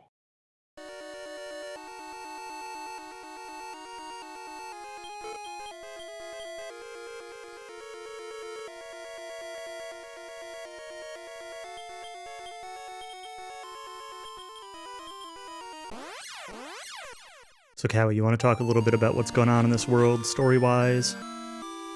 Sure. So we went to that first town there, and all the towns on this world are actually inhabited by monsters. And the first thing we do in here is we go into this tower that I don't really know like what the background of it is, but I know like to get in the front door, you have to make sure everybody on your team is alive and they have no wild stat. They don't need to be alive. So, oh, okay. Squizzes. Well, if they have any wild stat at all, so if you like recruit a monster and it doesn't have 0 wild, then they won't let you in the front door. So it's kind of convenient to breed all your monsters before you go in there, because when you breed your monsters, they start out with 0. But lowering a monster's wild, like if you recruit a monster and that's 500, you'll have to give it 5 sirloins to get it down to 0, which is obnoxious. Yeah. So yeah, we go in there and we're looking for the light orb, which is the or sphere of light from Dragon Quest III. Go up to the top of the tower, and right when you get there, a bird swoops off with it. So you gotta, you go downstairs and you talk to the ghost of the whale sage, and I'm not actually sure what he tells you offhand, but I know you have to go off and try to track down the Monster King because he's got a whole bunch of treasures. And he's probably behind the bird stealing the sphere of light. I got a front staff, which I'm just going to sell, but, it's cool. It's what it's like listening to me talk about this game. Yep.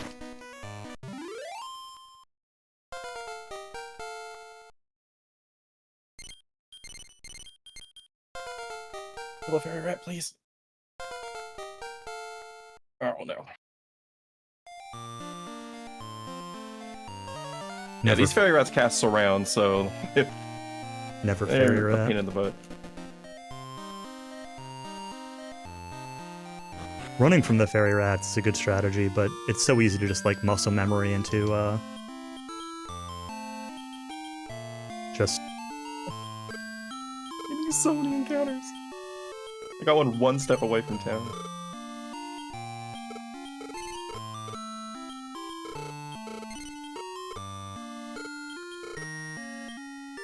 Okay, so in this town, now that we've gotten here, we can finally buy repellents, which basically means we're not going to get any more random encounters for the rest of the run. Just because they're effectively like normally Dragon Quest repellents, holy water, it repels enemies that are weaker than you, but these are just straight up Pokemon super repels where there's going to be no random encounters for 200 steps. Yep. And so that's just a contributing factor to the rest of the run not having nearly as much RNG as before it, so we don't have to deal with any random encounter luck. It's just going to be a couple boss fights. Yep. Yeah, it makes the back end of this fairly stable. Some of the bosses can be pains, but at least you don't have to worry about random encounters screwing you up. This is a spot where we're also looking for money to be able to try to buy as many world dues and world leafs as possible, which will be useful for getting through the final parts of the run. I was able to buy 6 world due in that first town, which is really good. I got 5 and then picked one up. Oh, nice. Here's a very minor version difference that you're seeing on both of their screens right now, which is that they're using this change staff to turn into the kangaroo that's on the first screen of this town, and they have to do that to fit into the hole in the tunnel that Haktical just went through. But if you're playing on Terra's adventure, she can actually fit in there without using the change staff.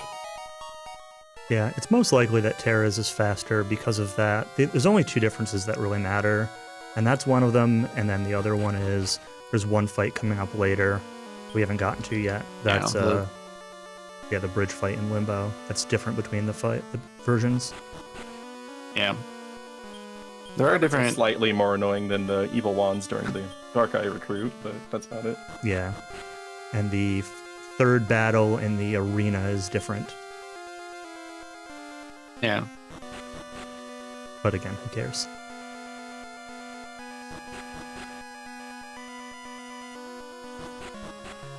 Be spicy if one or the other version didn't have this boss coming up and it had something else. It was worth less experience. So here is our friend, the Metal Babble, which is just a... It's a Dragon Quest 2 Metal Babble. He's got like 30 HP, but he can't run away from you, so you just slash him with Evil Slash. Second try. Not first try.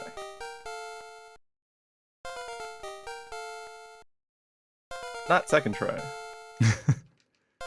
It's another big point of RNG in Sky. One of the biggest RNG points in Sky. The two really are like, how many times does the change staff take? It's a 1/3 chance of getting the kangaroo you need. It took me 2. It took Error a little bit more, I think.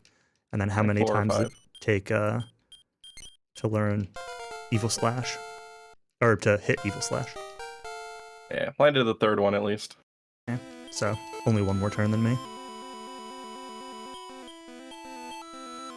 Oh, my inventory's full. That's funny. I'm just gonna use. I also had a one. lot of encounters early, so I'm actually gaining like 1 less level each here than normal.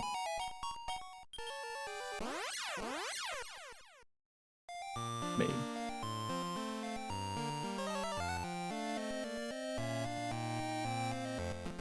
Yeah, and so now that the Babble's done, so the idea here is we got to collect the 3 pieces of Heaven equipment. And so the first one obviously was the helm that we just got. And then there's this little puzzle tower over here, which is kind of like an ice puzzle where you're flying, and once you fly, you're just stuck moving in one direction until you hit land or hit a wall and bounce back.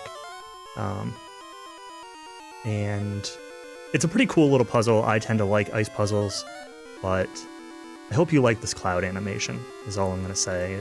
It's a little slow. A little bit of a breather in the speedrun. Get ready for some riveting gameplay.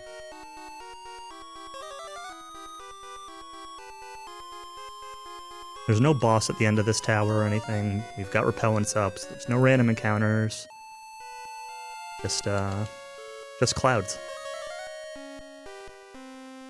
Well, they sped up this animation a lot in PlayStation 1, and it's a lot more tolerable. You kind of just jump straight on it. Yeah, here you have to wait for the monsters to, like, all stack under you. The cloud flashes a few times while it appears. Then you have to wait for the monsters to all spread out behind you. And if you accidentally hit the button facing the wrong direction, Yep. you get to wait. Which my PB does. Yep.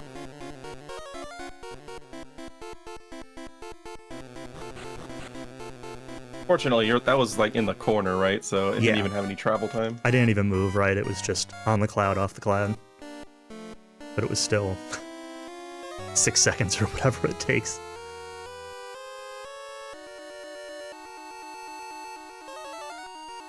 Couple clouds behind you.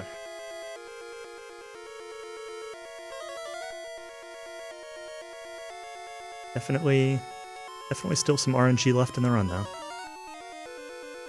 It is a Dragon Quest game, so... Sky tends to be probably the most consistent of the worlds overall. Definitely. Because of the repellents, and you're so strong that, you know, bosses and stuff aren't really an issue. So despite the chain staff, despite Evil Slash, this world tends to be the most stable. But it's not completely stable. Like, you know, a minute swing in this world is still very, very realistic. Yeah, a lot of that comes down to how many encounters you get prior to reaching the repellents. Like, so you can get away with like 3 encounters if you're really lucky. but sometimes you end up with like 10, 11. Yeah, early encounters is definitely the biggest point. Change Staff and Evil Slash. The couple bosses that are still coming up can have some variance. Depending on how your money looks and how much you go out of the way looking for more money, that can be definitely a variance. If you get a lot of money on the way and can buy a lot of world dues and don't have to really think about healing, that definitely saves a little bit of time.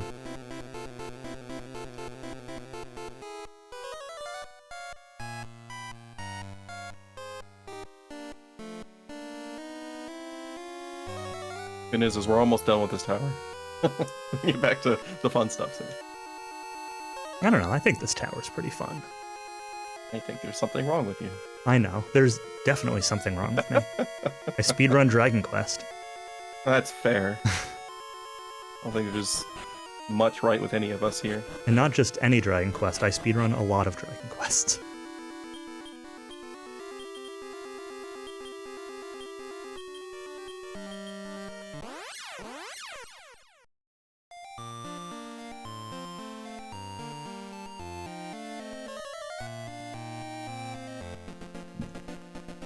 Alright, so after that ice puzzle, the next little mini dungeon that we're going to here is this little ghost castle. And there's a couple more puzzles in here. Again, we're going to be rappelling through random encounters, but a couple little puzzles and a boss at the end who's usually fine, but every now and then can just kind of kill you. So, it's very Maybe rare. Today's the day I don't get the turn 1 Diago. Yeah, I got turn 1 Diago in my practice last night.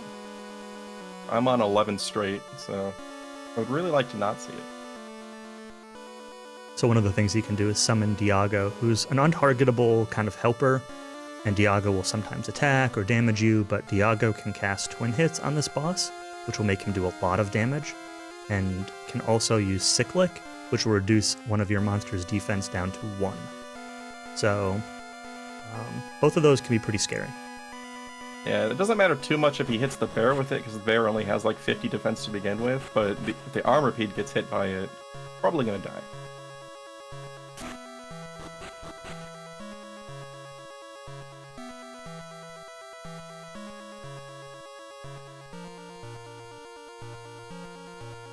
Did you decide to go for your extra bookmark strat here? No, I didn't. I would in like a solo marathon, but Gotcha. we've been so close that I kind of don't want to take the extra time. There. So you can buy bookmarks, let you save anywhere. It's what we did back at the end of Pirate, and you can buy bookmarks in the town that the ghost ship takes you to in Pirate for 50 gold. So you can conceivably carry extra bookmarks with you to save before bosses. That way, if you die, you don't have to walk through the whole world again to get back to the boss. And I thought about doing that.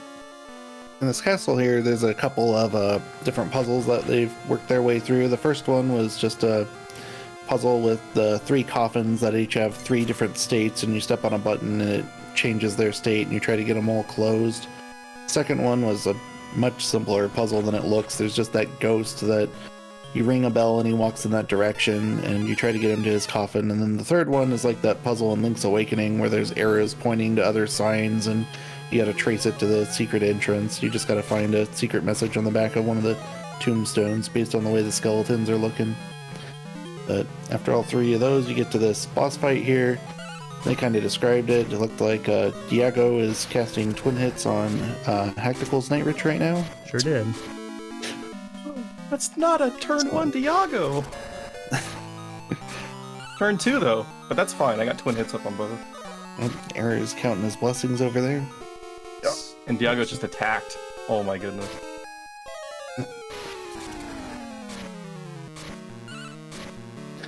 Yeah, Night Rich has he can hit pretty hard if he's got twin hits on him, like they said. He's also got meditate, so he can like basically undo a turn and stall by healing for 500 HP. But yeah, they got rid of him pretty quickly. I think he's 1500 max HP, and the bear, I wasn't paying attention, but hits for like 400. The bear also just got an upgrade after that fight. He learned the quad hits ability, which is gonna just make him deal twice as much damage, because it's super broken in this game. In some games like DQ7, you cast by kill and then use quad hits, and it only buffs the first hit. But in this game, it buffs all 4 hits. So quad hits is also quad damage if you cast by kill. Now they're both going to do their final shopping here. They're just going to sell as much stuff as they don't need, and then they're going to buy mostly world dues and maybe some world leaves, and also a potion or two, which will refill the bear's magic, because he really doesn't have very much, and he goes through it pretty quickly using quad hits. I'm lucky I found a potion, because I didn't have any money to spend on a potion here, so I got no pickups in the second half. Yeah. Do you only get one? I usually get 2. I usually use 1 for Mudo and 1 for... I normally get 2, but I would have had 0. Gotcha. Yeah, I found one earlier and I still bought 1. Yeah, I found 1 and then I only had like 40 gold here, so I didn't get to buy anything. Should be fine though, I got like 4 or 5 world dues left. Still have my leaf. Yeah. So we're in this castle so we can talk to the Monster King to get hopefully an item to help plug the log's navel.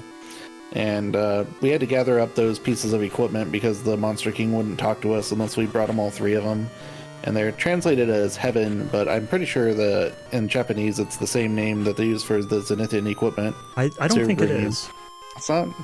I don't think it is, but I'm not 100% sure. I thought we checked that. Yeah. I know that the shield you get in Sky does not match these equipments. Yeah. Maybe they're both different. Alright, everybody pause while I load up the Japanese cartridge and check. I'm not gonna pause when the race is this close. We're about to go down the stairs in sync.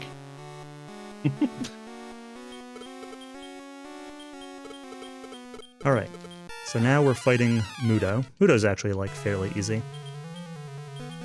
Yeah. I did not use that potion that I said I was going to use, but it's probably fine. I really hate his battle sprite in this game. It's probably one of my least favorite DQM sprites. Just doesn't look anything like his DQ6 face. Does not look good. If you'd never played DQ6, it's fine, but...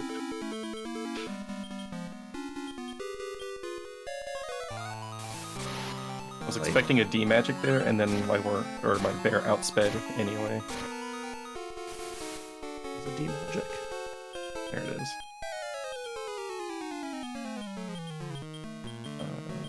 My menuing on Mudo is sloppy. My menuing on Mudo is always terrible.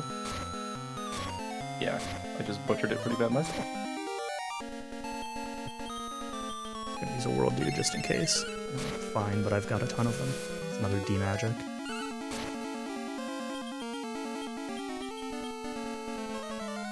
Yeah. Udo down. You're ahead of me then. Udo Huzzah. down now. It's by a few seconds.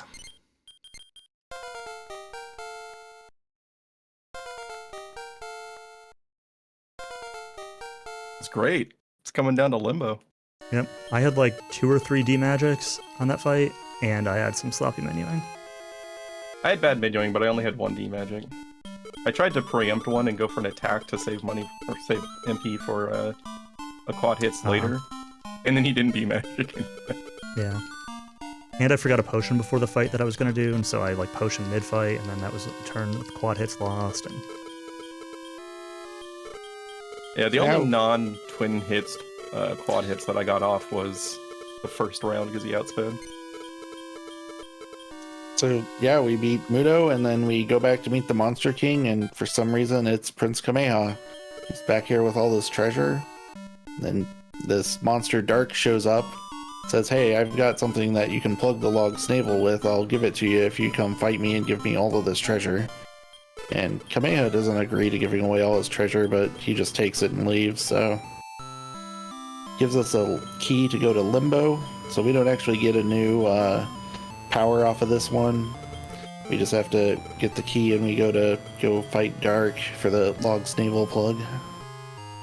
In classic DQ fashion, you don't actually know who the final boss is until basically right before fighting the final boss.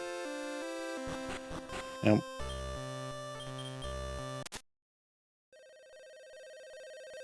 I'm going to safety save in the shrine here at the beginning of Limbo. Me too. Even though I have like 7 world dues, like this, no reason this should be a problem. I'm a little bit concerned about the fact that I only have 1 potion. That might become an issue on Dark. Nah. It won't stop me from beating him, it just might slow me down a little bit. I've never used more than 1 potion in Before Dark. It's always fine. I usually use them both just to top off. Use 1 before Mudo and 1 before Dark, and that's usually good enough, but we'll see how it goes this time. So this bridge fight is terrifying. Hi, Squiz.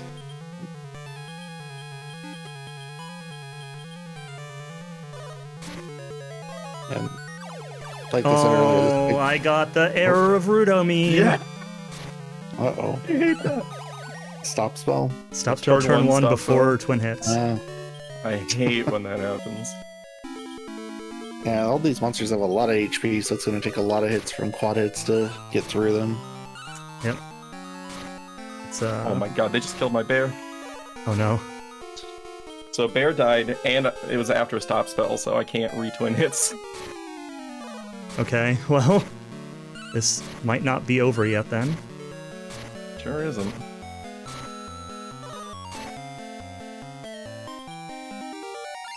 I don't have any mobs down yet though. I have the Centaur down. Yeah, I just got the Viridian's getting close. Oh, man.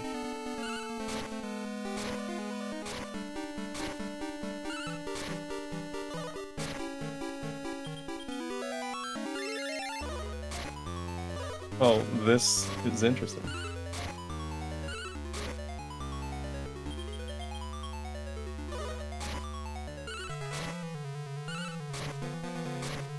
Please die. I agree, please die. Okay, Send a sword got down. mine down. Woo! Monsters were defeated on screen at the same time.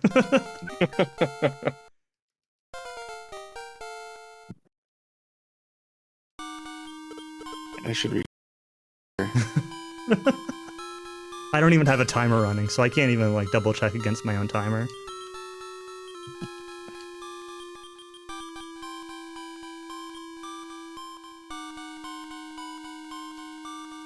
It goes. Here it goes. River's like 3 steps ahead. I topped up with a world dew and my potion.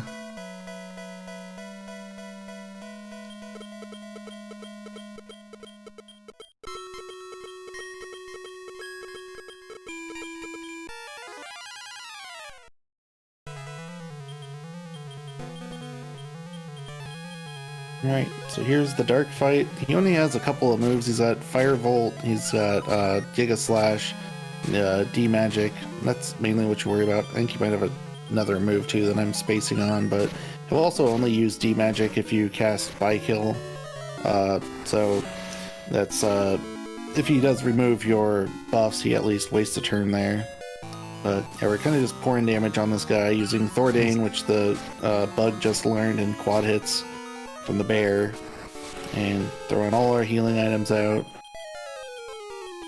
I did get 1 D-Magic. He tried to use Pana Dance once, but thankfully did not confuse the bear.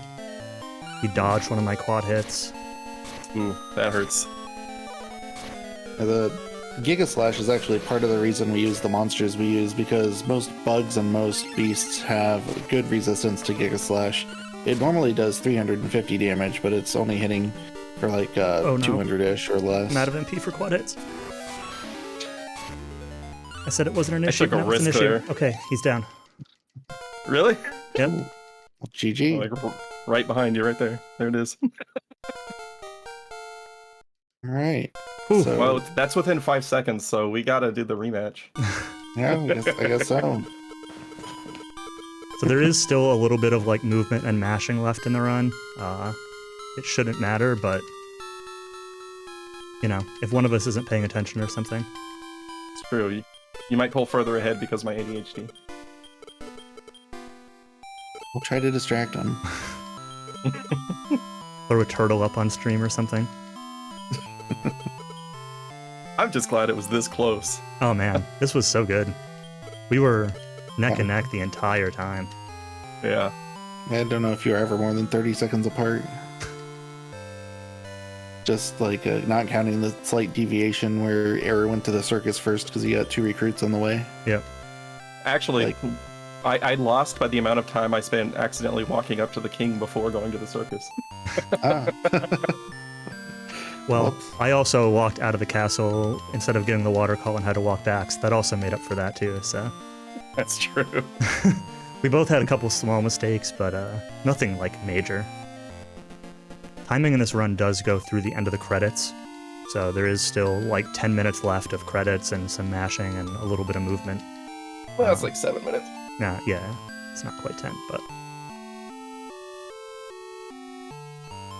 Oof. What a race. I am so happy with how this turned out. Mm-hmm. Like, anytime you do a Dragon Quest race, like, there's always the concern that one person's gonna get good RNG, the other's gonna get bad RNG, and it's just not... It's gonna be 2 people playing simultaneously, not really against each other. That did not happen today. Nope. So, I'm just going to throw some comparisons out there. So I don't know what our final time is. Again, I didn't have my timer going. But Error's PB is currently a 144. Mine is a 147. Error's being the record, mine being the former record. When we both started learning this game around the beginning of the year, the record was 152. So we've both pushed the record down multiple times over the last few months, kind of taking it back and forth from each other. And yeah, these runs were, I'm looking at the stream timer now, probably faster than, or as fast as, what the record was before we started learning the game. Yeah, right around it.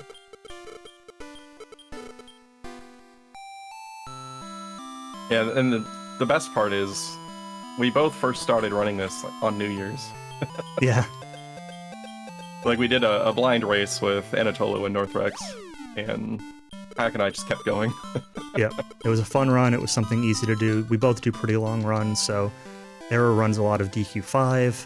You know, he's also done DW4 NES and a couple other games. I've run all of the main series games except for 7 and 8. So I've done 1 through 6, 9, 10, 11. You know, so we both do really long runs that you can kind of only do on a weekend. And this is just like a nice, short, comfy run you can do at any time. Do it on your lunch break if you want, if you've got a long lunch. It's pretty easy to pick up and learn. Lots of room for optimization, lots of room for menuing skill. Alex kept getting mad at me because I was doing offline runs and getting PBs. He's like, I want to sit! Dick. What? Dual box. That's funny. Yeah, so I know it's been mentioned a few times throughout the marathon, but now's a good chance to also reiterate that, you know, the DQRTA community does cover main games, it covers spin-offs, English games, Japanese games. We've got a really welcoming crew here. Got a compendium with some pretty good information. I don't think there's like a current 100% up-to-date route for like the fastest route of this game, but there is still like a pretty good route on there. But there's a Discord. The links are on all the DQ speedrun.com pages, so you can find links to the Discord there. We got a good crew. If anyone has any questions or wants to learn any DQ games, obviously there's more marathon to go, but you know, feel free to join that Discord and ask questions. Yeah, and as far as speedrunning communities go, it's a very chill group. Like, Pack and I were, we were going back and forth on world record with this game, but we were never like hiding anything from each other. We were always discussing it behind the scenes and sharing ideas. So Yep, exactly. It's a really good, inclusive group that, is willing to help you succeed. We just want to see somebody beat these games. Yeah. We don't really care who it is. Exactly. Yeah, we'd chat about ideas, and then one of us would have an idea, and the other one would try it in a run, or vice versa. It's pretty yeah, fun like time. that in Sky, that skip where we fly to the island and then down. Hack found that, and it was just like brilliant. Yeah. It saves like 3 random encounters. Yeah. You get a couple extra clouds, but you save 1 to 2 sometimes 3 encounters. Yeah, and like Error said, it's just like a really, really welcoming, really chill group. And we have plenty of marathon left where you can see even more runners show off some cool DQ runs. I think coming up next is it's another Monsters game, right? One of the DS Monsters games, maybe? Joker. Yeah, Joker 1. So DQM Joker 1 is going to be next, followed by a Dragon Quest III Famicom run, which the category on that is glitchless with no shopping. And then we're going to wrap it up with Dragon Quest VIII 3DS True Ending. No shopping route. Get ready for a lot of digging for stuff. No, apparently dig doesn't exist in the Famicom version. I thought the same thing. Oh, that's right. I was thinking of the SFC version. Yeah. You farm in monster drops for that invisibility herb. Okay, I'm watching that. You had the same reaction I did when Cowie first told me about the no shopping run. I'm like, oh, merchant dig. Yep.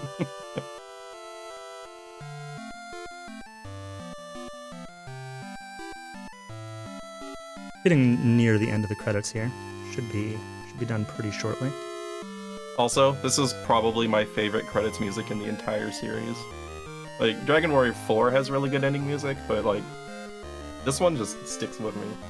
I hum this all the time. I'm not listening to game audio, but I can still hear it. I see Nacho in chat volunteering to run DQ3 SFC. No shopping. Nice. All right. Can't wait. We'll put them on after Ellie. Give us some nice Sunday filler.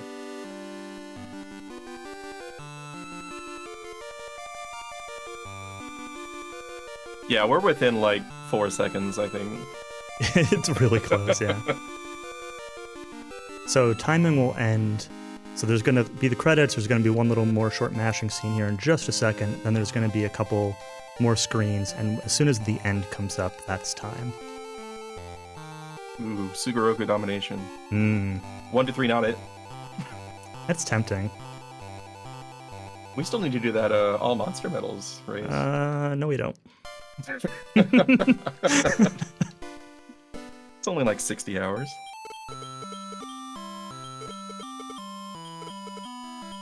I thought that was promised. Yeah, but it was also an idea for summer last year, was it? Yep.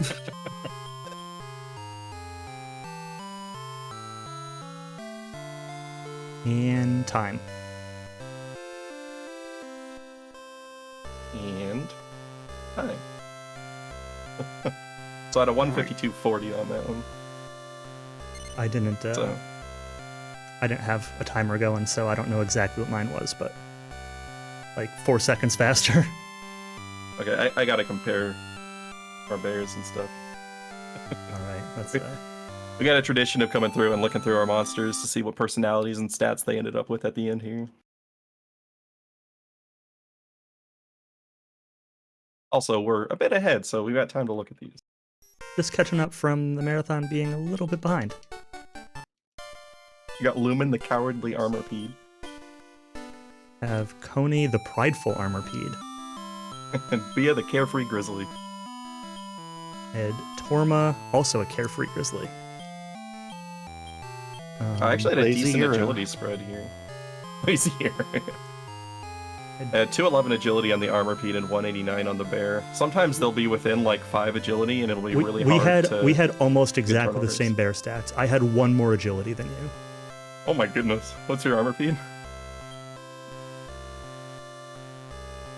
Yeah, but I had 1 more HP. Haha. Oh, yeah.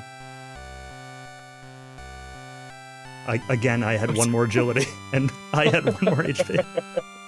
Well, I guess it's fitting that we just ended up with identical clone parties. That's insane. All right. With that, I think we're done. I think that's a good wrap up. What a race! Thank you, Era, for racing me. Thank you. This was great. And yeah, everyone can stick around. I think we're going to go to a hold screen for a few minutes and stick around for the next run. Thanks, everyone.